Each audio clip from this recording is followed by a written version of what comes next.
நான் தான் அந்த சிவப்பு தபால் பெட்டி.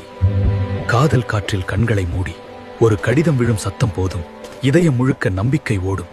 நான் அந்த பிசிஓ கண்ணாடி கூண்டு, நாணய சத்தம் தான் என் ஊண்டு. ஹலோ சொன்னா உலகம் நின்றது, இப்ப கால் அதிகம். நான் அந்த பள்ளி பை பழையது, ஜிப்சிக்கினாலும் சிரிப்பு நழுவாதது. புத்தகம் கணமும் மனசு லேசும், இப்ப மனசு கணமும் சிரிப்பு தேசும். நான் அந்த மாடி மேல் ஆண்டனா வந்துதா என்ற கூச்சல் தான். ஒரே திரையில் குடும்பம் சேர்ந்தது, இப்ப திரை பல, மனசு பிரிஞ்சது. நான் அந்த கேசட் ரீல் சுழலும், பென்சில் சுற்றும் நினைவுகள் முழலும். ஒரே படம் 10 முறை பார்த்தோம், ஒவ்வொரு காட்சியும் புதுசா. நான் அந்த ரேடியோ ஓசை, ஒரு 6 என்றால் வீடு முழு கோஷ. நாங்கள் பழைய நினைவுகளின் ஓசை. கடிதம், கால், ரேடியோ, 6 கோஷை.